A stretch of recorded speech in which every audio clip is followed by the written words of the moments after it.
Jeremías, capítulo 1.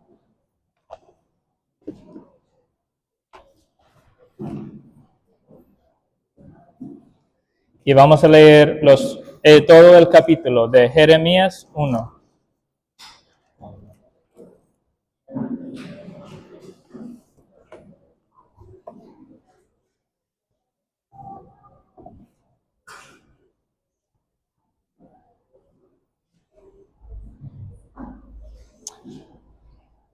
Y así dice la palabra del Señor. Jeremías 1:1. Estas son las palabras de Jeremías, hijo de Hilquías, uno de los sacerdotes de Anatot, ciudad de la tierra de Benjamín. El Señor le dio mensajes a Jeremías por primera vez durante el año 13 del reinado de Josías, hijo de Amón, rey de Judá. Los mensajes del Señor continuaron durante el reinado de Joaquín, hijo de Josías, hasta el año 11 del reinado de Sedequías, otro de los hijos de Josías. En agosto de este año 11, la gente de Jerusalén fue llevada cautiva. El Señor me dio el siguiente mensaje. Te conocía aún antes de haberte formado en el vientre de tu madre. Antes de que nacieras te aparté y te nombré mi profeta a las naciones. Oh Señor soberano, respondí, no puedo hablar por ti, soy demasiado joven. No digas, soy demasiado joven, me contestó el Señor, porque debes ir donde quiera que te mande y decir todo lo que te diga. No le tengas miedo a la gente, porque estaré contigo y te protegeré. Yo, el Señor, he hablado. Luego el Señor extendió su mano, tocó mi boca y dijo, mira, he puesto mis palabras en tu boca.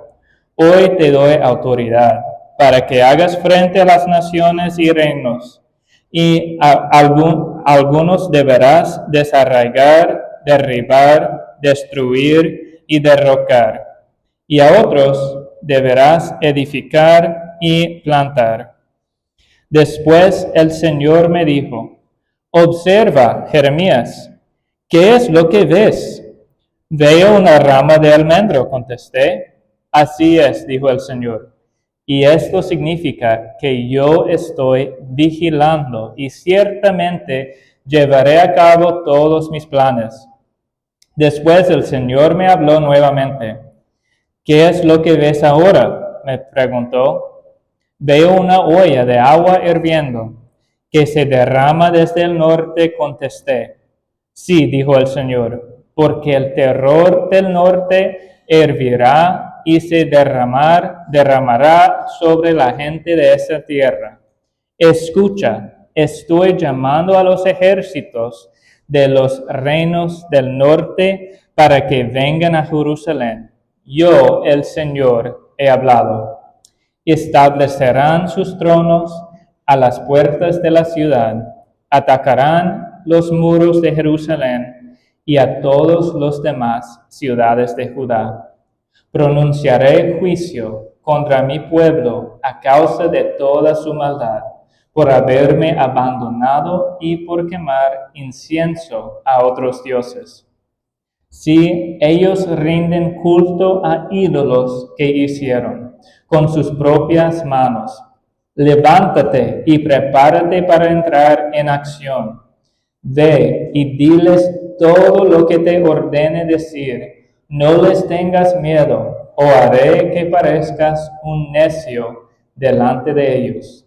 Mira, hoy te he hecho fuerte, como ciudad fortificada que no se puede conquistar, como columna de hierro o pared de bronce. Te enfrentarás a toda esa tierra, a los reyes, a los funcionarios, a los sacerdotes y al pueblo de Judá. Ellos pelearán contra ti, pero fracasarán, porque yo estoy contigo y te protegeré. Yo, el Señor, he hablado. Entonces, vamos a orar. Padre, gracias porque tú has hablado. Gracias porque tú eres un Dios que habla a nosotros en nuestra naturaleza pecaminosa. Ayúdanos ahora, Dios, a escuchar con fe y obedecerte en confiar en Jesús. Y oramos en el nombre de Él. Amén. Y se pueden tomar sus asientos. Entonces, bueno, en primer lugar quiero darles las gracias a todos ustedes y especialmente a Danilo por el privilegio de proclamar la palabra de Dios esta mañana. Como ya se dijo, mi nombre es John Baker o Juan Panadero me puedes llamar, y estoy aquí con mi bella esposa Blanca y mis dos niños que son bendiciones de Dios, es Elton el mayor y Samuel el menor. Hace exactamente 2 semanas que nuestra familia se mudó de los Estados Unidos a Barranquilla con el fin de servir junto con la Iglesia Misión Rescate y también el Seminario Bíblico Salmo 119 por el largo plazo. Y nuestra motivación para mudarnos desde Estados Unidos acá se puede resumir así. Aunque sabemos que en Colombia hay muchas iglesias, eso no significa que esas iglesias sean saludables. Y para que una iglesia sea saludable, necesita pastores capacitados para que puedan predicar fielmente la palabra de Dios. Como el Señor me ha bendecido con el inmenso bendición y privilegio de poder estudiar a fondo las Escrituras, nuestra familia quiso usar las bendiciones que hemos recibido de Dios para ayudar a las iglesias aquí en discipular y formar pastores capacitados y calificados para proclamar fielmente la palabra de Dios. Y bueno, viendo que estoy aquí predicando en la Iglesia Cristiana Fidelidad a su Palabra, espero que ustedes hayan venido con el mismo deseo y anhelo: escuchar la palabra de Dios, proclamada con claridad y fidelidad para que Cristo sea exaltado, ¿no? Y quiero recordarles que esta iglesia no se llama Fidelidad a su Palabra solamente porque sus predicadores predican fielmente.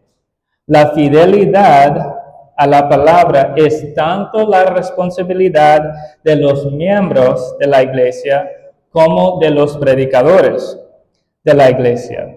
Y otro, para que con esta introducción ustedes tengan su Biblia lista y estén atentos a evaluar todo lo que digo a la luz de la autoridad y suficiencia de las Escrituras. ¿Amén? Así que, en primer lugar, me gustaría establecer un base común para todos nosotros cristianos. Todos estamos aquí porque queremos ser fieles a Dios en el ministerio que Él nos ha dado. Y ese ministerio consiste en que Dios lleve a cabo su plan en el mundo a través de la proclamación fiel del Evangelio. Y este punto no es solamente para los que quieren servir a Dios en un puesto formal. No importa si tú eres madre y discípulas a tus hijos, si trabajas en una empresa secular rodeado de no creyentes, o si eres un miembro soltero que procura ser de ánimo para esta iglesia local en la que Dios te ha puesto. Todos nosotros necesitamos estar listos, atentos para proclamar las buenas noticias de Cristo, para que el Espíritu Santo pueda trabajar eficazmente en nuestras vidas y en las de quienes nos rodean. Entonces, permítame hacerte una pregunta. ¿De dónde viene esta eficacia para proclamar el Evangelio para que Dios pueda trabajar a través de ella? O en otras palabras, ¿cómo podemos estar seguros de que somos fieles a la tarea que Dios nos ha encomendado y de que nuestra labor no es en vano.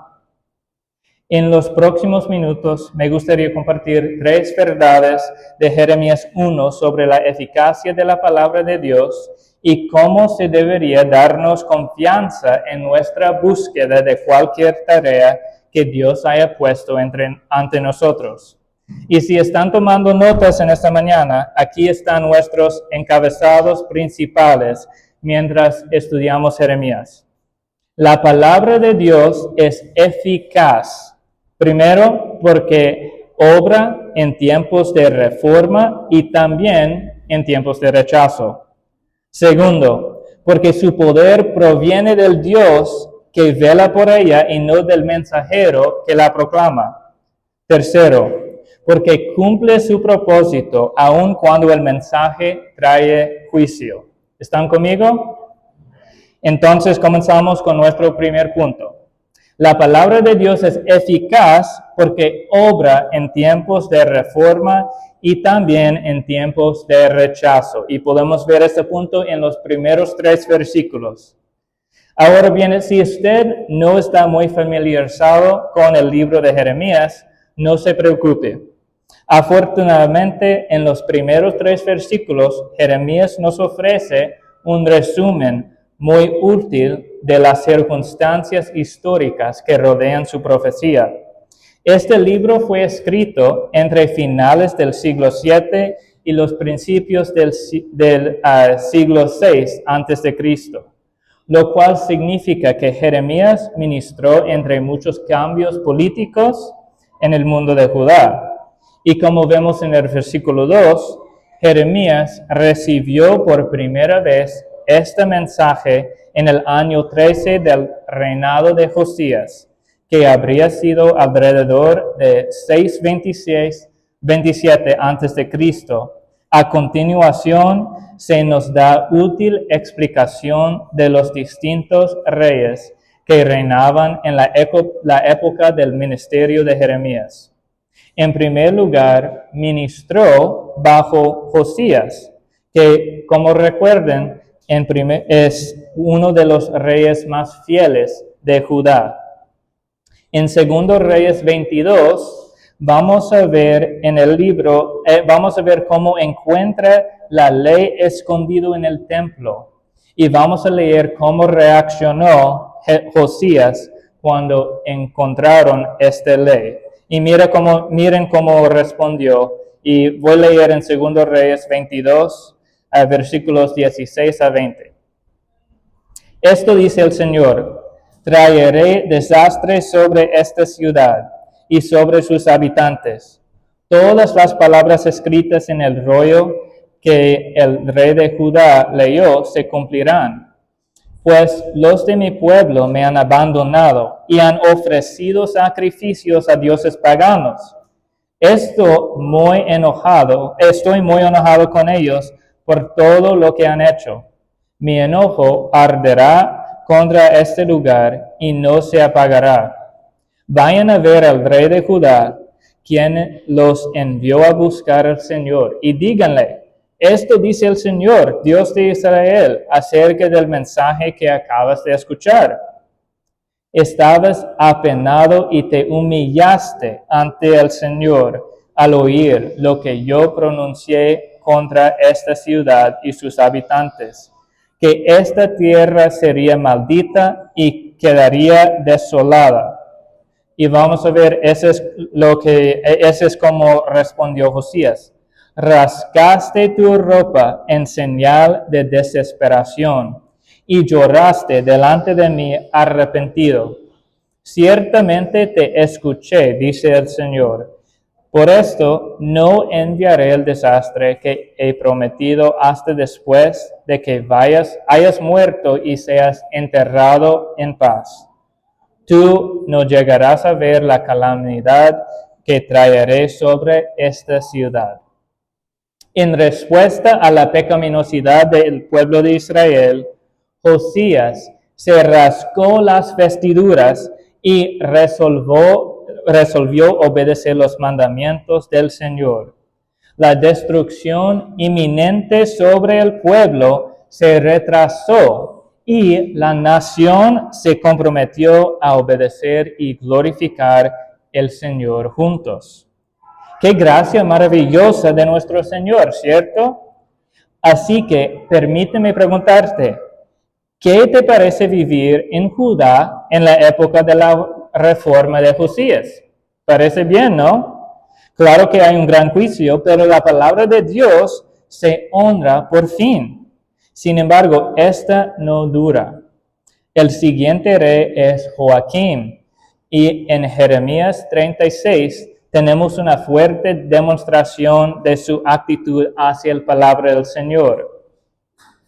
Y ese es como respondió Joaquín cuando Jeremías y sus asistentes trajeron la palabra del Señor a él.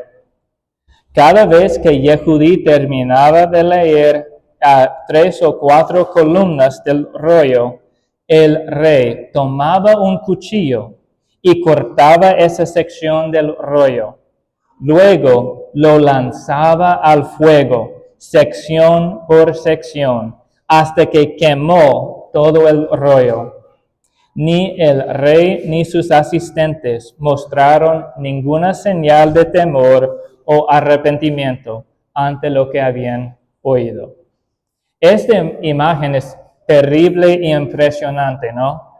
En lugar de rascar sus vestidos, Joaquín rascó las palabras de Dios y los arrojó al fuego.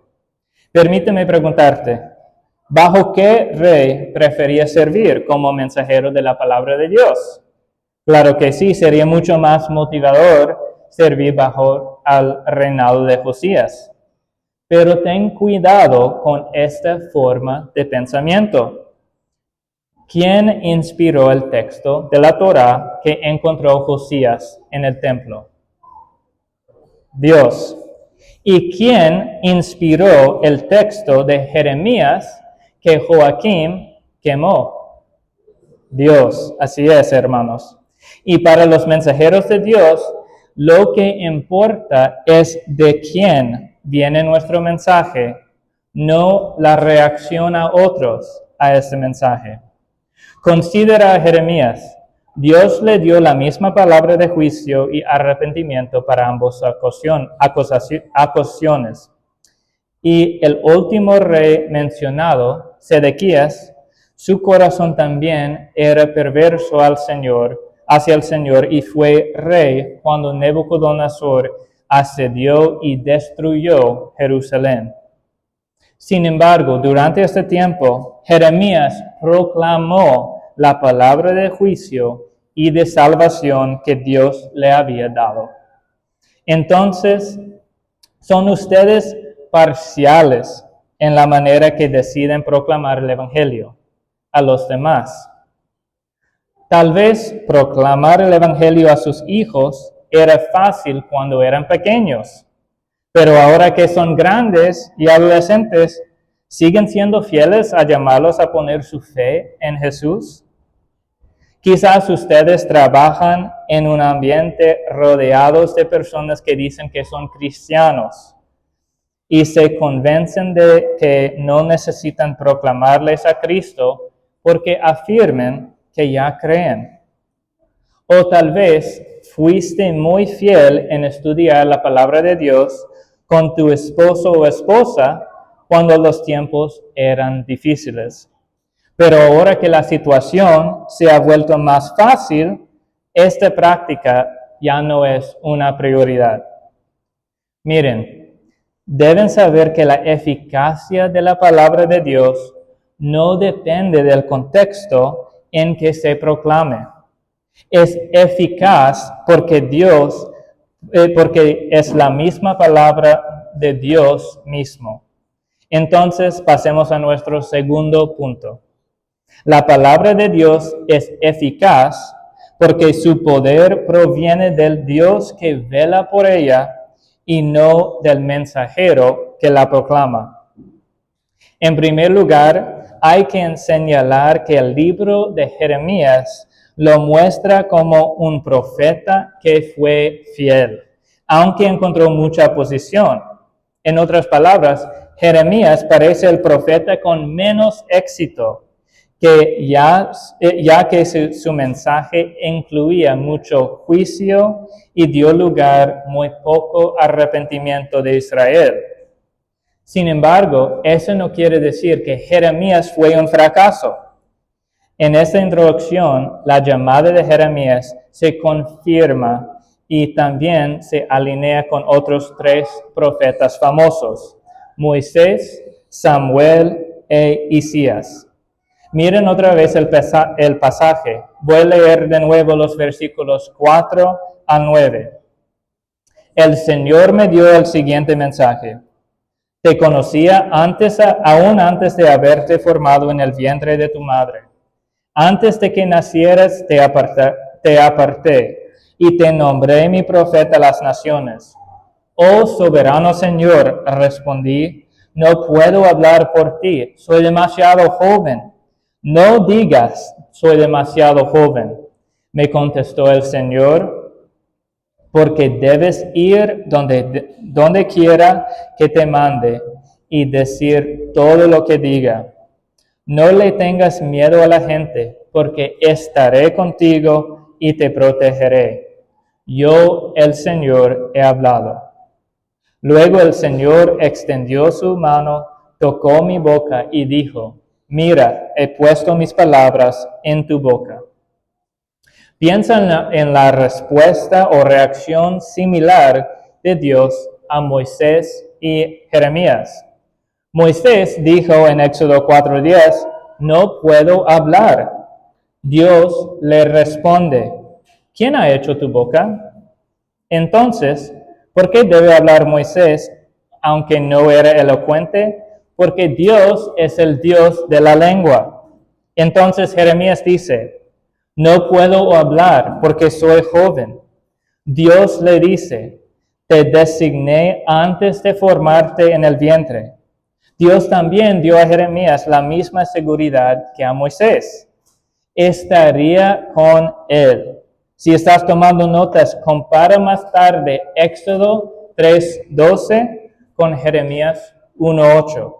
En ambos relatos, Moisés y Jeremías dicen, ¿quién soy yo? Pero Dios les responde, yo estoy contigo. Y cuando abres tu boca para hablar el Evangelio, ¿qué está pasando en tu corazón? ¿Acaso piensas, ay no, esta es la oportunidad que tanto temía? Ahora todos se darán cuenta de lo juzgón e ignorante que soy. O tal vez piensas, perfecto, ahora tengo la oportunidad de recordarle a esos pecadores a mí alrededor de cuánto sé de la Biblia y cuánto justo me ha hecho Dios. Pero permítame animarles, hermanos y hermanas, cuando abren su boca para proclamar el Evangelio, debe ser por una sola razón. Dios creó su boca para proclamar su gloria. Y Él está con ustedes para darles poder mientras lo hacen. También me gustaría resaltar que las referencias a Anatot en el versículo 1, que está cerca de Silo y Ramá, identifican a Jeremías con Samuel, el profeta fiel que ungió al rey David. Y además, cuando Dios toca la boca de Jeremías en 1:9, le está comunicando el mismo encargo que se le hace a Isaías en capítulo 6, versículo 7. Esto asocia la llamada de Jeremías con los profetas fieles que le procedieron. Pero ahora que hemos visto esas similitudes en la llamada de Jeremías, quiero examinar un poco más de su predestinación a su función profética en versículo 5. Verás, la predestinación de Jeremías requiere que éste no fuera el agente que hizo efectivo su mensaje. Al igual que Moisés o Isaías, No era como si Jeremías tuviera alguna cualidad innata que le capacitara de forma única para hacer esta tarea ministerial. Más bien, Dios le designó para la tarea totalmente por su propia sabiduría y misericordia. Y una parte esencial de esta designación es que Dios lo proporcionaría todo lo que necesitaba para ser fiel. Ahora bien, tal vez tú seas mejor que yo, pero es fácil para mí comparar mi habilidad de proclamar el Evangelio con los de otros. Por ejemplo, tuve el privilegio de oír hablar de un pastor que tenía un ministerio súper fiel que iniciaba muchas iglesias en el Medio Oriente e Irak. Con él vinieron a Cristo innumerables personas, se establecieron y sanearon docenas de iglesias, e incluso pudo formar relaciones realmente únicas con líderes clave del país en el que servía. Pero mientras le escuchaba compartir su historia, ¿sabes qué yo estaba pensando?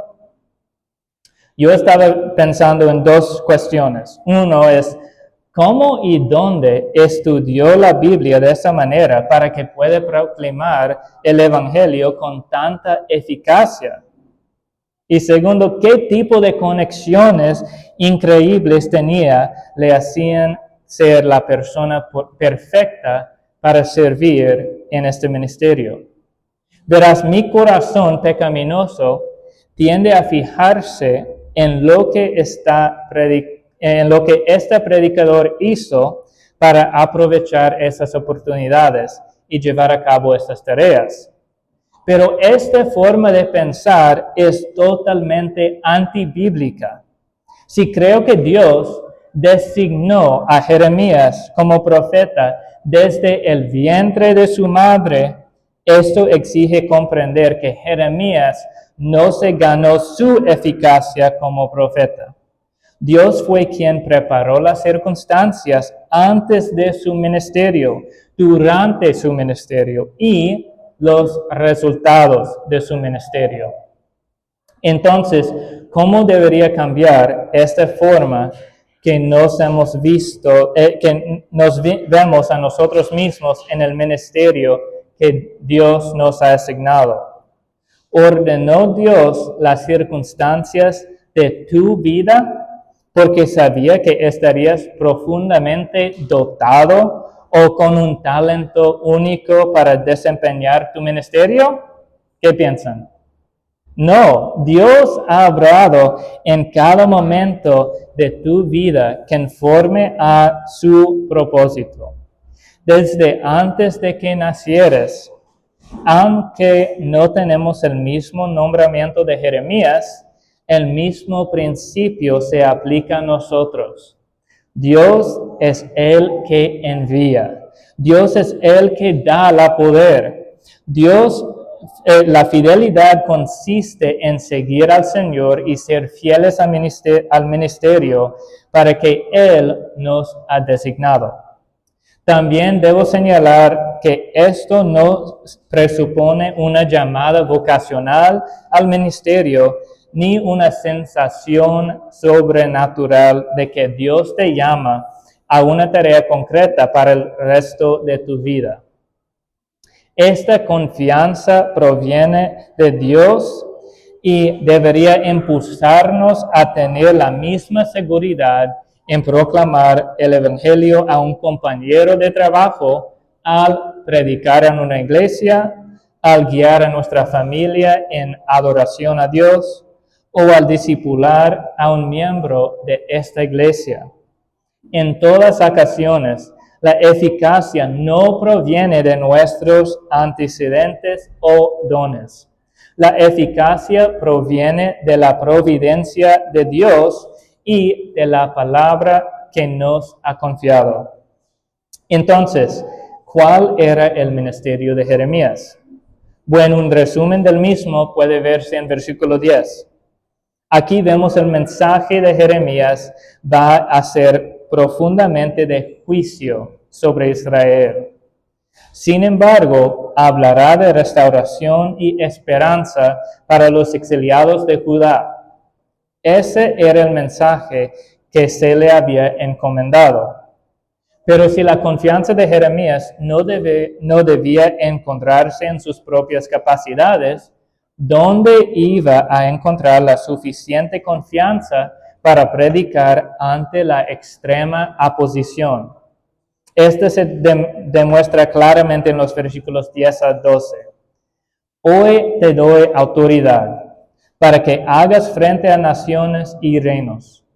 A algunos deberás desarraigar, derribar, destruir y derrocar. A otros deberás edificar y plantar. Después el Señor me dijo, observa, Jeremías, ¿qué es lo que ves? Veo una rama de almendro, contestó yo. Así es, dijo el Señor, y esto significa que yo estoy vigilando y ciertamente llevaré a cabo todos mis planes. En este mensaje, el Señor utiliza un juego de palabras, porque la palabra almendra suena igual como la palabra que significa vigilar. Lo que el Señor está comunicando a Jeremías significa, pues, que éste no debe preocuparse por sus propias capacidades personales cuando tenga que comunicar este mensaje de juicio hacia Judá. Por el contrario, el propio Señor es quien se encargará de que se cumpla su palabra. Así que déjame preguntarte, cuando empiezas a trabajar el lunes y tu compañero de trabajo te pregunta, ¿qué has hecho durante la semana o la fin de semana? Y tienes miedo de mencionar algo relacionado de la iglesia, ¿qué estás demostrando sobre la eficacia de la palabra de Dios? Creo que a veces podemos hacer la falsa suposición de que si el Evangelio cierra una conversación, entonces hemos hecho algo mal. Sin embargo, a veces comunicar el Evangelio con claridad y de forma que provoque tensión e incomodidad es en realidad exactamente lo que estamos llamados como cristianos. Cada vez que proclamamos fielmente la palabra de Dios, confiamos en que Él mismo trae tanto la confrontación como la edificación. Así que de nuevo, para resumir, la palabra de Dios es eficaz porque su poder proviene de Dios que vela por ella, no del mensajero que la proclama. Para terminar, veamos nuestro tercer punto. La palabra de Dios es eficaz porque cumple su propósito, aun cuando el mensaje trae juicio.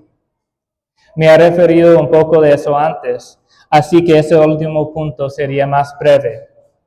Pero esencialmente, el punto principal es este. El hecho de que la palabra de Dios traiga juicio no significa que sea ineficaz. Leemos de nuevo versículos 13 a 15. Después el Señor me habló nuevamente. ¿Y qué es lo que ves ahora?, me preguntó. Veo una olla de agua hirviendo de que se derrama desde el norte, contesté. Sí, dijo el Señor, porque el terror del norte hervirá y se derramará sobre la gente de esta tierra. Escucha, estoy llamando a los ejércitos de los reinos del norte para que vengan a Jerusalén. Yo, el Señor, he hablado. Establecerán sus tronos a las puertas de la ciudad, atacarán los muros de Jerusalén y a todas las demás ciudades de Judá. Pronunciaré juicio contra mi pueblo a causa de toda su maldad, por haberme abandonado y por quemar incienso a otros dioses. Si ellos rinden culto a ídolos que hicieron con sus propias manos. Así que la imagen de la palabra esta vez es la de una olla hirviendo y que viene del norte. Esto simboliza que el juicio es el juicio ardiente de Dios que está a punto de desbordarse y traer juicio contra Judá.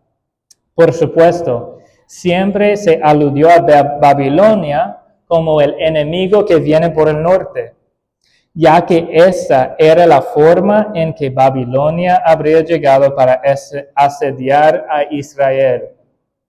Y el motivo del juicio se aclara con toda claridad en el versículo 16. Debido a que Judá se apartó del Señor tras otros dioses y a que no se arrepintió a pesar de muchos profetas enviados por Dios para advertirles de su inminente juicio, finalmente recibirían plenamente este juicio por medio de la mano de Babilonia. ¿Cuál fue el resultado? Babilonia vino y mató a las masas de su llegada. Luego dejó a los más pobres del pueblo en la tierra y se llevó a los mejores a Babilonia. Pero la realidad es que la mayor oposición a Jeremías no vino de Babilonia, sino de Judá. Aquellas mismas personas a las que se había designado para llamar al arrepentimiento se volvieron contra él y lo combatieron en su lugar. Pero por supuesto, este no es el final de nuestro pasaje. A Jeremías se le asegura que aunque el pueblo de Judá luche contra él y no haga caso de su palabra, será liberado. Miren lo que el Señor le dice a Jeremías en su desánimo en los versículos 17 a 19.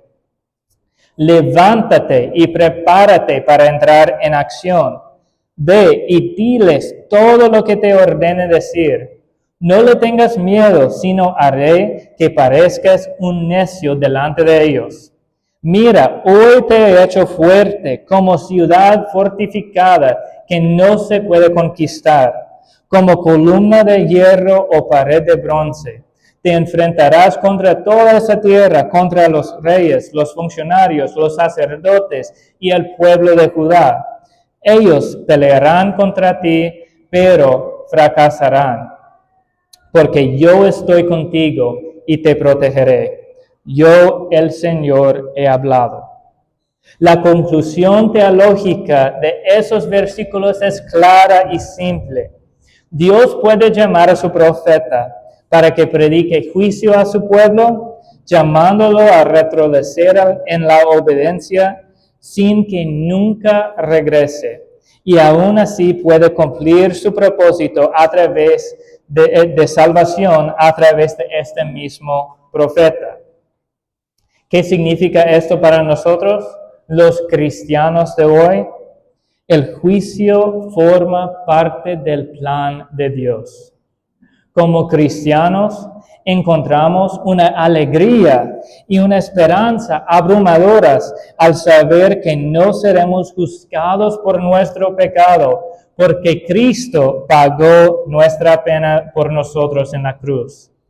Esta es la gloriosa buena noticia que podemos proclamar. Sin embargo, al mismo tiempo sabemos que todas las personas se arrepentirán, que no todas las personas se arrepentirán y creerán esta buena noticia. Así que este juicio que les llega, aunque trágico, es un componente central de la predicación del Evangelio a las personas con las que entramos en contacto. Yo recuerdo un viaje en un transporte público hace unos años, cuando yo estaba sentado y leyendo un libro cristiano. Un muchacho que estaba sentado a mi lado vio lo que estaba leyendo y me dijo, ¿realmente crees en esto? Y pensé que era una pregunta sincera, así que empecé a compartir el Evangelio con él y esperando que él pueda escuchar con fe y responder a las buenas noticias. Durante la siguiente hora y media, me reprendió continuamente por lo estúpido, incoherente e equivocado que era el mensaje que proclamaba. Intenté compartir el Evangelio con él de la forma más amable posible, pero después de todo un viaje de insultos y preguntas groseras, estaba claro que había oído el Evangelio y lo había rechazado. Sin embargo, cuando pienso en esa experiencia y en ese texto de Jeremías que tenemos ante nosotros, me doy cuenta de que en realidad es una buena noticia que escuchara este juicio. Oyó exactamente la oportunidad que se le dio de arrepentirse y la negó. Oró para que en algún momento del futuro recuerde esa verdad y confíe en ella. Pero aunque no lo haga, eso no hace que el Evangelio o la palabra de Dios sean menos buenos o menos verdaderos. Y también confío en que nuestra conversación en la que él básicamente todas las filas y asientos adyacentes de la nuestra escucharon nuestra larga discusión, produzca fruto de arrepentimiento y fe en cualquier de ellos que no hayan confiado en Cristo. Incluso ahora podemos confiar y encontrar esperanza en la palabra de Dios. Aunque el juicio de Dios contra Judá se llevó a cabo, Jeremías presentó, no obstante, un mensaje de salvación para los que confiarán en su palabra.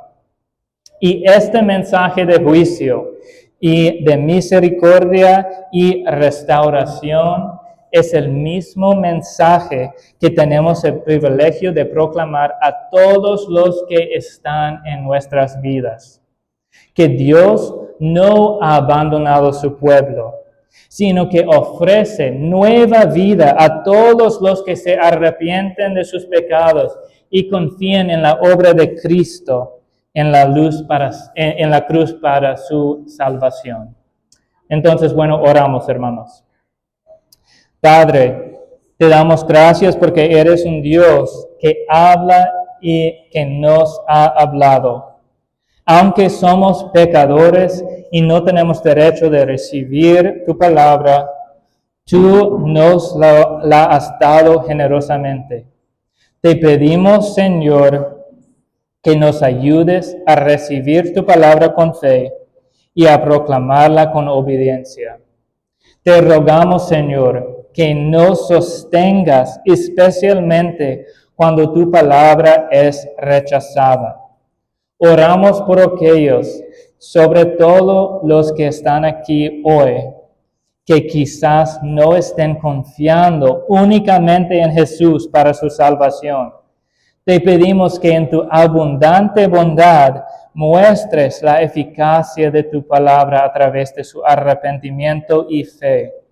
Pero si no es así, Señor, ayúdanos a permanecer fieles a ti, aun cuando tu perfecta palabra sea tristemente rechazada por nuestros seres queridos.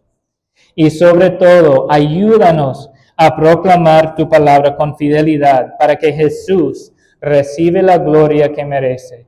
Y oramos esto en su glorioso nombre. Amén.